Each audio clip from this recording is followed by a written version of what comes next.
everyone. I'm Christine Tulley, President and Executive Writing Coach at Defend, Publish, and Lead, and welcome to episode 278. This is an interview today about parenting and PhDing, and I'm here today with Dr. Jackie Hoermann-Elliott and Dr. Jenna Morton-Aiken, who have just put out an edited collection on this subject. So we're going to be chatting all things parenting and PhDing today. And so where I want to start off with today is just to find out about this book. What's the book about? What's happening with this book? Well, thank you so much, Dr. Tully, for having us. This book is a labor of love in so many ways, and it fills a real gap, a need that we both experienced when we were in graduate school working on our dissertations. So Jenna and I both became moms in graduate school, and I continued to be pregnant. Well, I had a baby in graduate school, and I had more when I was on the tenure track. And I kept, because I was visibly pregnant twice on the tenure track, I kept having graduate students come to my office and even some full-time faculty who were interested in having kids, but felt like they didn't have resources. And with graduate students in particular, they would kind of come in and close the door and say, "Can I talk to you about how you did this in graduate school?" So when we were looking through the literature, there just wasn't a lot. There was a lot focused on very traditional, how to be a parent after you've gotten tenure. A lot of the books that were available focus on that. But what about, all these non-traditional students who are going back to school, going back to graduate school, doing graduate school like in their late 20s, early 30s? What about them? So, that was kind of the idea for the book, the real need that we identified. And then, of course, Jen and I were both interested in this and had this need. And then we met on Zoom at the CWPA Breckie, I think back in 2021, or the CWPA like breakfast event at a conference that we all have in common as academic moms in writing studies field. And we just kind of clicked right away, and we had like almost like a meet cute moment, Jenna, where it was just like, oh my gosh, we I need to love write this this. book together. I think that's the first time anybody said meet cute on this podcast, and I love it. I'm here Oh, for good. it. Yeah, Jenna. Yeah, I would say it was very much that. And part of why we wrote the book was because as we had these meet cute moments, but like as we had individual conversations, we realized there were so many threads that were common. There were so many of us actually who had gone through this, but really gone through it on an individual basis, often on a lonely basis. I started my PhD when I was 7 months pregnant. So like I was visibly pregnant and no one quite knew what to do with me. I was also the first person in my program to have a baby while going through the PhD. So I had my first in my first year and my second child in my third year when I was doing my comprehensive exams. And so I knew I couldn't be the only one doing this, but it felt like I was. And so as I found more kind of parents who were doing this, it was especially when we were in COVID and overwhelmed and we were in, a group chatting about it. And Jackie and I both said, well, we don't have any time. Let's write a book together because we need to have one. And so we did, and it's an amazing book, and we're really proud to share it with you. Oh, that's great. Yeah, I love this. And one thing that I've noticed about this conversation is it does kind of ebb and flow in different disciplines where, there's somebody will start paying attention to graduate student mothers, but then we go a long time without any kind of resources. And then, sometimes we'll get it about people on the tenure track. And I know for the record, I've interviewed on the tenure track twice, visibly pregnant, went on a campus visit with like 10 days to go, like really, really pregnant. And it's one of those things that, it is difficult to navigate for other people, which I think you're kind of reflecting in some of your answers. And, of course, for the students themselves. So I would love to hear, how would somebody use this book? So they need it, they're a PhD, they're a parent or becoming a parent. How do they use it? So great question. And I want to say we actually planned this with two uses. One was for the person who's considering, becoming a parent or is going through it as a book for themselves, but the other is for the administrator who's supporting them. So maybe it's the WPA, maybe it's the, Director of Graduate Studies, whoever it is who might not have kids or it's been so long. And so that's part of what we designed each of these chapters to do. They're short chapters, they're 2 to 3 thousand words. They're very narrative heavy, they're descriptive. Some of them lean on scholarship, some of them touch on it lightly. But the idea is that you could pick it up and whoever read it would walk away with some takeaways. And so we asked our authors to do that, to have a title that was really direct and useful and to really embed some takeaways. Most of them are pretty explicit at the end of the chapter in terms of if you're an administrator, these are things you could think about to support your students who are parents or becoming parents. And if you are the person who is a parent or becoming a parent, here are the takeaways for you. We also tried really hard to recruit beyond just writing studies. We have some of that because those are people who are interested, but we have all kinds of disciplines in here represented. We have a number of STEM fields. We have someone who is in medical school, and she was realizing as someone undergoing medical training that who was wanting to specialize in women's health, that she was in an environment that wasn't actually going to support being pregnant. And so we have these very different situations, and some of them are wonderful, and some of them are really sad and heartbreaking. And that was something else that we really wanted to bring to this collection was that it was genuine. So people don't gloss over what was hard. Some of the chapters have content warnings in front of them because they deal with real things. So I would say for someone who is in it, pick it up. I would say maybe skim through the introduction and then find the one that speaks to you. We have an index, we have titles. Read a chapter, put it down. And then the next time you need inspiration, you need connection, or you need someone to be in it with you, like pick it up again, find a different one. If you want to skip to the end, I have a survival toolkit at the very end that I I recommend in saw terms of, that. Yeah, that's amazing. I love that resource in there. yeah, so it's really meant to be picked up for when you need it, but not to be read cover to cover. Hmm.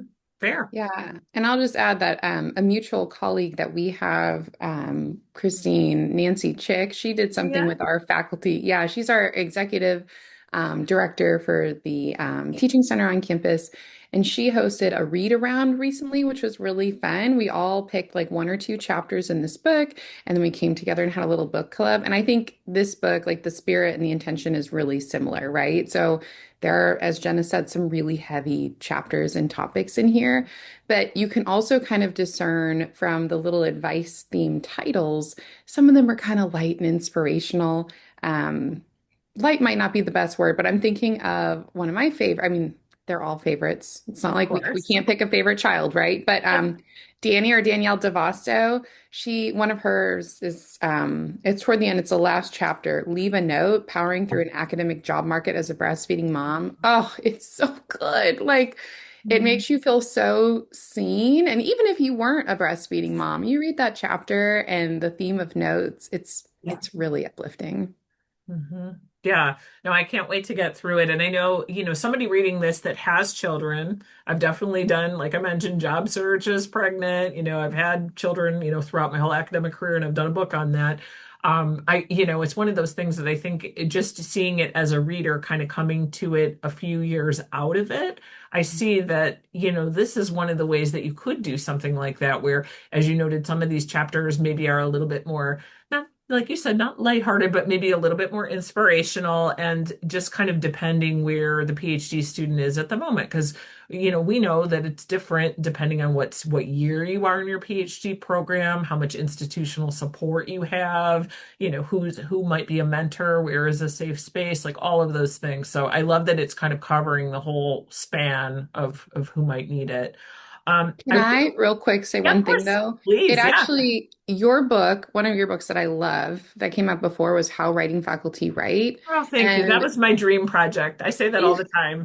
it was so great. And it really showed me. I mean, we spend so much time as writing faculty telling our students, like, try this process is ideal.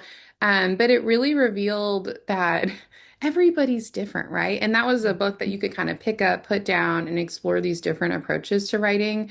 And I read that before Jen and I met. So maybe there was some inspiration from your book in here Oh, I too. love it. Yes. And I talk about that one all the time. I actually just did this one with a workshop with post tenure faculty, which I think is really relevant here because PhDs, they're still at early career, early academia, but it is a long game. And so children are kind of intertwined with that. And I know that with this workshop I was doing with post tenure faculty, we did talk about in that book, there's only two people that have children that we see visible. And part of that was for some of those faculty members, a choice. Like they did not think, that PhD, academia, publishing, and parenting can all kind of line up together. But we do know that it works for many people. So I like the way that this chapter is, where it doesn't gloss over things, and it gives some practicalities as well. But one thing I would love to hear about, because I know that both of you mentioned that this is the first edited collection you've ever done, and we haven't really talked about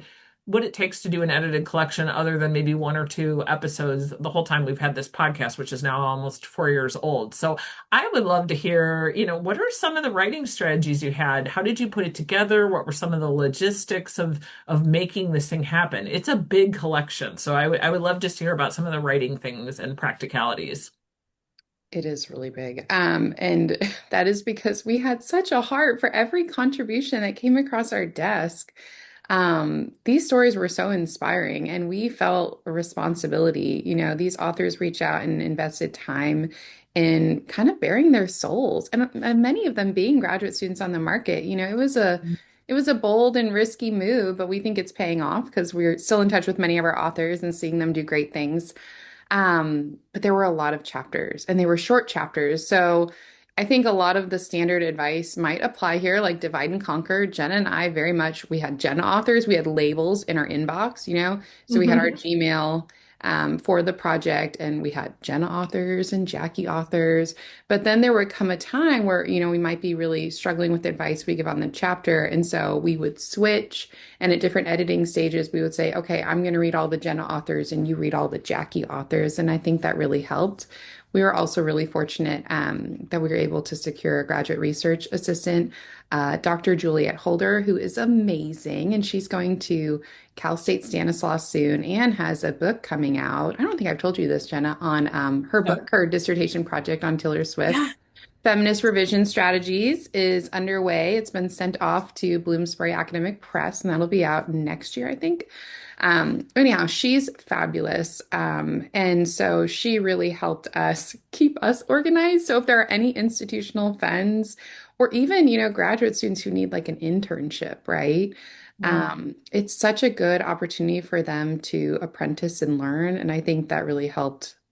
She was like the glue in many ways, I think, that kept Jenna and I sane while we were parenting and PhDing. So. Mhm. Yeah. Anything else? Yeah, no, there were so many layers to it. One of them was the logistics. The other thing was giving feedback on such deeply personal chapters. I wondered These, about that. I read some hot yeah, content in there. Yes, I wondered. Yeah. it was really, I found myself, and I think Jackie was the same, really drawing on all of my expertise as a writer myself, as a parent, as a writing instructor and someone who's trained in the field, in order to give feedback that was supportive of the person and their story, but that was also helping them get the text where they might want it to go.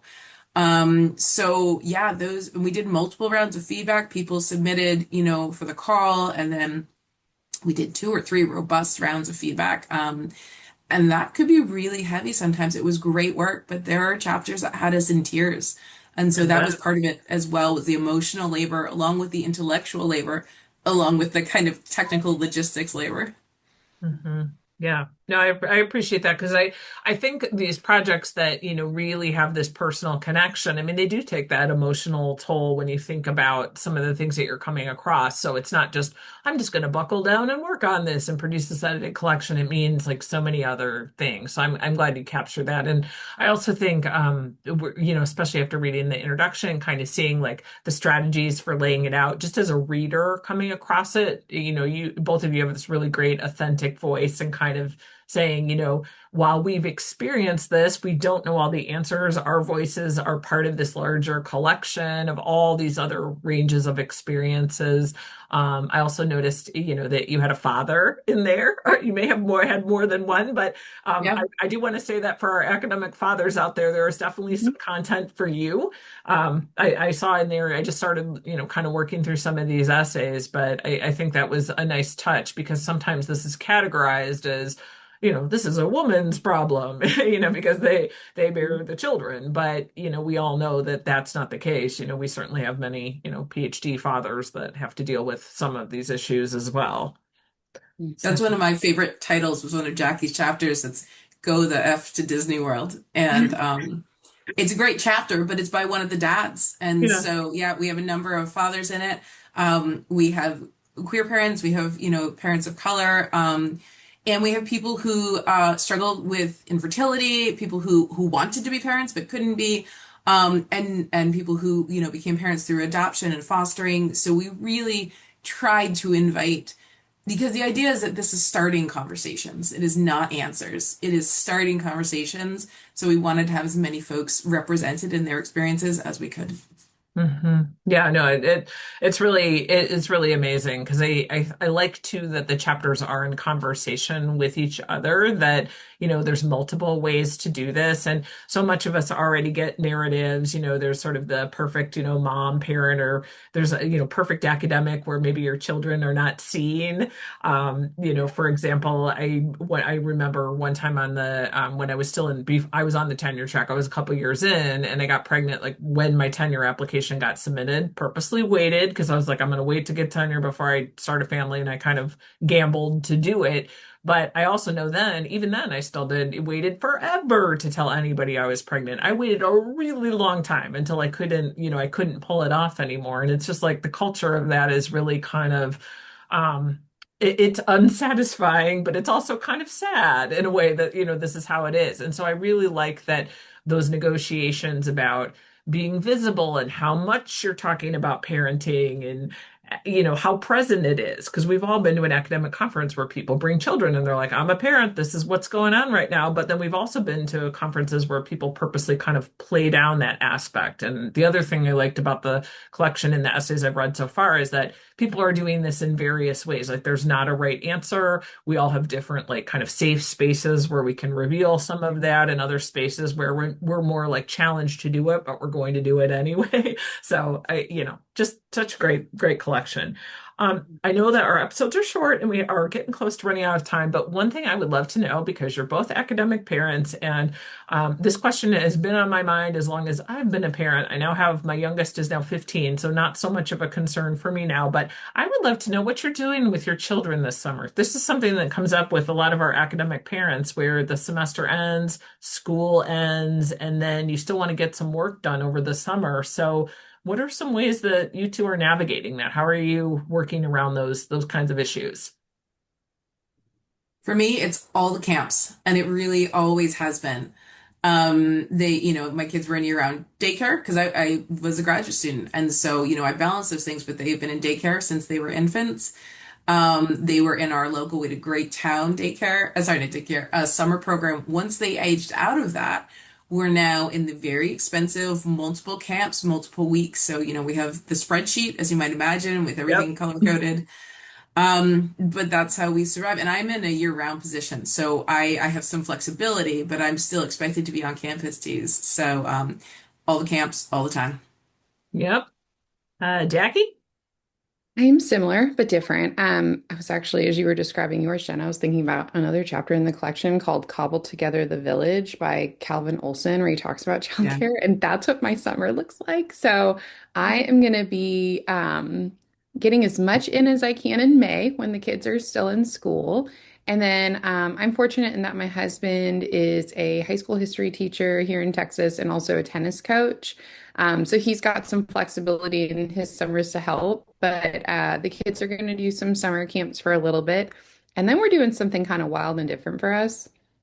We are going to take a 3-week family road trip, which is scary. So I teach for a summer program in June. So the kids are going to be in camps in June. And then in July, I did all the budgeting and the costs. I'm like, if I take the kids out of this many summer camps and I put that toward hotels and we're staying with family, we're going across the country to Michigan and St. Louis and Wyoming and Colorado. We're going to see friends and stay with friends and family. And we're going to have a great big American road trip. And wish me luck, friends, because I'm a little bit scared. But I don't get car sick, which is a fun fact. I always tell people I can work really well in the car for whatever reason. So I do a lot of work on those long drives. So that's how I'm squeezing it in and cobbling together the village. And I do not know what August looks like, but that's a problem for summer Jackie to figure out. Yes, I love that. And I know, this is something that we try to do a webinar through Defend, Publish, and Lead at least once a year, just on just different ways to figure out what you're doing with your children. Like we're assuming you still want to get some work done. You still have to get some work done. I was a lot like Jenna when my children were that age. We had full-time daycare. We had it round the clock. We also had aftercare after school because I also had that kind of position. And a lot of times I was teaching graduate seminars, late in the afternoon and things like that. So that was a solution for a long time. And then there is that spot where children age out of daycare. You go to like a camp scenario, but then it's week by week. Of course, there's some summer programs and things like that.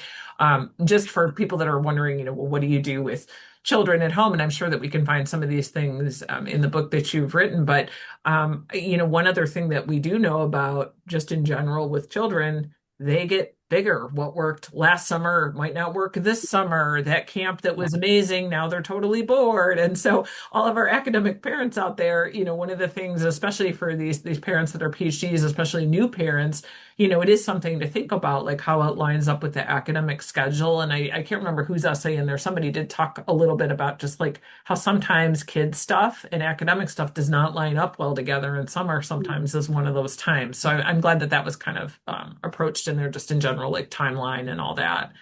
Yeah. Um, And real quick, something you reminded me of, if people read the book at the end, we have the MD that Jenna was referring to earlier, Stephanie I Graf. just set it up. Yeah. You brought it up too. It's oh, yeah. amazing. So So people need page, to watch this on YouTube. There's super fun facts on there. there are, yeah. So page 348, she's got this out of office reply, and it's so fun. When we were working with her, we kept getting these amazing out of office replies from her. Jenna, do you want to say a little bit more on that? Good. Yeah, well, what was so great about it was that they were genuine. They were not like we would email to say, we're getting ready to do this next section, and we would get an email from her. So one is called the sweet spot, and I'm just going to read the beginning. It says, my children are in that sweet spot. The one where they're old enough to go to museums and read things, still think about being mom and dad is tolerable, and don't require naps, period food, or diapers. And that is phenomenally short. So she goes on, this is her out of office. She goes on to say that they're going to be out of the office for, I don't know, it was 2 or 3 weeks. And so we included it in the book because we wanted people to see how we can actually shape the narrative, how we can have power and push back against a system that feels so oppressive and so decided for us. So Jackie, are you going to put up an out of office like this? I don't know because in her replies she would put like, tell me about the, best vacation you ever took or something. And Yes. maybe I will. Maybe this is the summer of my fun This is the out of moment, replies. It'll be Yeah. fun.